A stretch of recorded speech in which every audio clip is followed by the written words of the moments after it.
অম্বুবাচী কথা প্রাচীন কালের কথা। সেই সময়ে ধরিত্রী ছিল এক জীবন্ত সত্তা, যিনি কেবল ভূমিরূপে নয়, এক শক্তিশালী নারী রূপেও পূজিতা হতেন। হিন্দু শাস্ত্রের দৃষ্টিতে এই ধরিত্রী দেবী। তিনি শুধু অন্নের উৎস নন, তিনি জীবনের মূল চালিকা শক্তি। ভারতবর্ষের নানা প্রান্তে বিভিন্ন রূপে মাতৃরূপে পূজিত এই ধরিত্রী দেবী, কিন্তু সর্বাধিক শক্তিশালী রূপটি প্রকাশ পায় কামাখ্যা রূপে। কামাখ্যা হলেন আদ্যা শক্তির রূপ, যিনি সৃষ্টি, পালন ও সংহার, এই ত্রোধারার কেন্দ্রবিন্দু। এই কামাখ্যা দেবীকে ঘিরে যে রহস্য, তা শুরু হয় সতীর আত্মত্যাগের কাহিনী থেকে।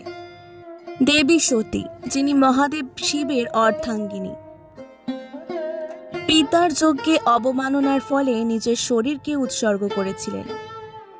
পিতা প্রজাপতি দক্ষ তার স্বামীর সম্মান নষ্ট করেছিলেন, আর তা সহ্য করতে না পেরে সতী চিতায় ঝাঁপ দিয়েছিলেন। সেই দুঃখে মহাদেব সতীর দেহ কাঁধে তুলে নিয়ে বিশ্বময় ঘুরতে থাকেন। তখন সৃষ্টি বিপর্যস্ত হয়ে পড়ে। দেবতারা বিচলিত হয়ে বিষ্ণুর সাহায্য চায়। বিষ্ণু তখন সুদর্শন চক্র দিয়ে সতীর দেহ খণ্ডিত করেন। বিভিন্ন স্থানে সতীর দেহের অংশ পতিত হয় এবং সেই স্থানগুলি হয়ে ওঠে শক্তিপীঠ। অসমের নীলাচল পর্বতে যেখানে সতীর যোনিদেশ পতিত হয়, সেখানে কামাখ্যা মন্দির প্রতিষ্ঠিত হয়। এই স্থান শুধু এক শক্তিপীঠ নয়, বরং একটি নারী শক্তির জীবনী ধারার এক মহামান্বিত প্রতীক। কামাখ্যা এখানে কেবল দেবী নন, তিনি প্রকৃতির সন্তান ধারণ ক্ষমতার দেবী। তিনি ঋতুমতী হবার মাধ্যমে নারী শরীরের পবিত্র চক্রের স্মরণ করিয়ে দেন। এই চক্রই অম্বুবাচীর মূল কথা। প্রতি বছর আষাঢ় মাসে এক বিশেষ সময়ে মনে করা হয় মা কামাখ্যা ঋতুমতী হন। এটি দেবীর রজস্বলা হওয়ার সময়। একে অম্বুবাচী বলা হয়, যার অর্থ জল নির্গমন বা রজস্রাব। এই সময় 3 দিন ধরে মন্দিরের দরজা বন্ধ থাকে, কোনো পূজা হয় না, দেবীর বিগ্রহে অর্চনা হয় না, মন্দিরে ঢোকাও নিষিদ্ধ হয়ে যায়। কারণ এই সময় মা বিশ্রামে থাকেন, তিনি যেন ধাত্রী শক্তি হয়ে পুনরায় নবসৃষ্টির প্রস্তুতি নেন। এই সময় প্রকৃতিও যেন স্তব্ধ হয়ে যায়। এই 3 দিনে কোনো কৃষিকাজ শুরু হয় না, গৃহপ্রবেশ, বিয়ে, উপনয়ন এইসব শুভ কাজ নিষিদ্ধ থাকে। দেবীর বিশ্রামের সময়টিকে গভীর শ্রদ্ধার সঙ্গে পালন করেন মানুষ।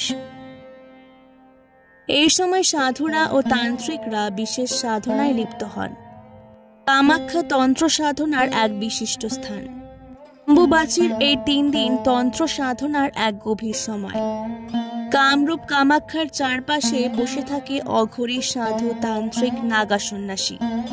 তাদের একমাত্র লক্ষ্য মা কামাখ্যার কৃপা।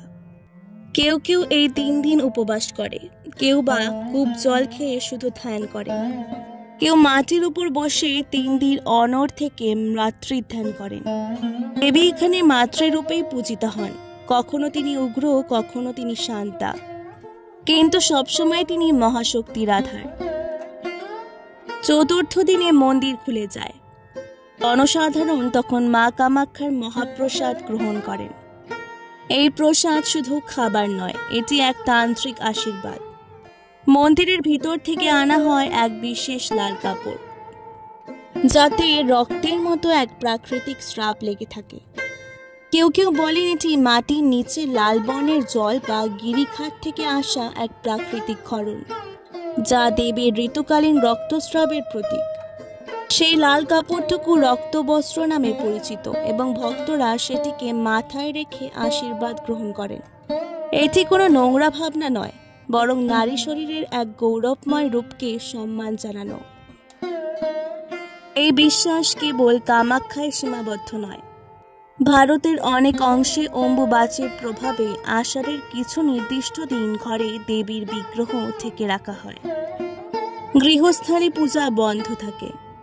রন্ধন দ্রব্যে নিরামিষ খাবার চলে, যেমন ঋতুকালীন কষ্টে নারীদের বিশ্রামের প্রথা আগে ছিল। ঠিক সেইভাবেই দেবীকেও এই 3 দিন বিশ্রাম দেওয়া হয়। এটি এক সামাজিক শিক্ষা যা নারীর প্রাকৃতিক ঋতুচক্রকে পবিত্র বলে মেনে চলে। অম্বুবাচীর এই উৎসব তাই শুধু ধর্মীয় নয়, এটি সামাজিক ও আধ্যাত্মিক গুরুত্ব বহন করে। যেখানে বিশ্বের অনেক সমাজে নারীর ঋতুচক্রকে নিষিদ্ধ ও নোংরা ভাবা হয়, সেখানে ভারতীয় ধর্ম ও তন্ত্রশাস্ত্রে এই চক্রকে পবিত্র ও শক্তির উৎস হিসেবে স্বীকৃতি দেওয়া হয়। কামাখ্যা মন্দির এই সম্মানের প্রতীক। মা কামাখ্যার ঋতুকালীন বিশ্রামকে অম্বুবাচী হিসেবে উদযাপন করে মানুষ। প্রকৃতির সেই শাশ্বত গর্ভধারণ ক্ষমতাকে কুর্নিশ জানায়। লোককথা বলে এই 3 দিন নীলাচলে প্রকৃতি অন্যরকম রূপ ধারণ করে। পাখির কণ্ঠ স্তব্ধ, গাছের পাতাও যেন মায়ের নিঃশব্দ আহ্বানে স্থির হয়ে যায়। আকাশের রং হয় ভারী, বাতাসে থাকে রহস্য। পাহাড়ের গা বেয়ে বেয়ে যায় এক লালাভাব জলধারা, যাকে বলে শ্রাবের বার্তা। এই সময়টিকে অনেকে জাদুময় মনে করেন। তন্ত্র জগতের নানা শক্তি নাকি তখন প্রসারিত থাকে। অম্বুবাচী শুধু উৎসব নয়, এটি এক নীরব প্রার্থনার সময়। এই সময় কামাখ্যায় আসে লক্ষ লক্ষ ভক্ত। তারা মন্দির বন্ধ থাকার পরও সেখানে গিয়ে মাথা ঠেকান মন্দিরের দরজায়।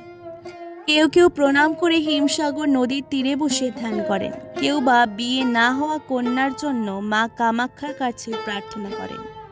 মা কামাখ্যা এখানে শুধুই শক্তির প্রতীক নন, তিনি একজন মাতার মতো, যিনি কন্যার বিয়ের জন্য বর বাছেন। সন্তানহীন দম্পতিকে সন্তান দেন, রোগীকে সুস্থতা দেন।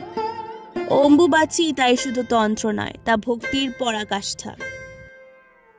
এই 3 দিনের শেষে যখন মন্দির খুলে যায়, তখন মন্দিরের ভিতরে ঢোকার আগে পুরোহিতরা বিশেষ শুদ্ধি করেন।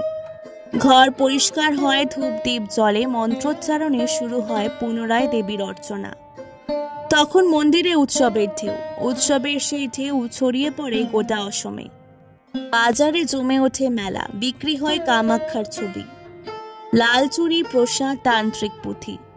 এই অম্বুবাচীর দিনে অসমের বহু পরিবারে মেয়েদের দিয়ে মা কামাখ্যার গান গাওয়ানো হয়। মা যেন তাদেরই একজন, যিনি সন্তানদের ভালো রাখেন, যার ঋতুচক্র প্রকৃতির জন্য আশীর্বাদ। এইভাবেই অম্বুবাচী একটি বিস্ময়কর ধর্মীয় ও সাংস্কৃতিক ঐতিহ্যে পরিণত হয়েছে, যা একদিকে নারীকে পূজিত করে, আবার অন্যদিকে প্রকৃতির চক্রকে মেনে চলে। এটি নারী শরীরের প্রকৃতিগত ধারা ও মাতৃত্বের মহিমাকে গ্রহণ করার এক সামাজিক বার্তা। এখানে শরীর পবিত্র, রক্ত পবিত্র, ঋতু পবিত্র। তাই কামাখ্যার অম্বুবাচী উৎসব একাধারে নারী শক্তির রূপ, প্রকৃতির মহাকাব্য এবং ভক্তির নিঃশব্দ অভিব্যক্তি। এই উৎসব আমাদের শেখায় নারী কোনো লজ্জার বস্তু নয়, নারী হলো শক্তি, সৃষ্টি ও সাধনার উৎস। এভাবেই প্রতি বছর অম্বুবাচী আসে 3 দিনের নিস্তব্ধতা নিয়ে, মায়ের বিশ্রামের স্মরণ নিয়ে, এবং সেই স্মরণ থেকে উঠে আসে আমাদের চেতনার জাগরণ। কামাখ্যা মন্দিরে তখন আর শুধু দেবী পূজিত হন না, তখন পূজিত হয় নারীত্ব, ধাত্রীশক্তি ও আধ্যাত্মিক প্রকৃতি, যা যুগে যুগে আমাদের সভ্যতার ভিত্তি। অম্বুবাচী উৎসব তাই বারবার মনে করিয়ে দেয় সৃষ্টি চক্রের কেন্দ্রবিন্দু নারী, এবং সেই নারীত্বের শ্রদ্ধা থেকে জন্ম নেয় প্রকৃত ধর্ম। আজকে ভিডিওটি ভালো লাগলে অবশ্যই পুরাণ গল্পকথাকে সাবস্ক্রাইব করে দেবেন। এরকমই নতুন ভিডিওর জন্য অনেক অনেক ধন্যবাদ।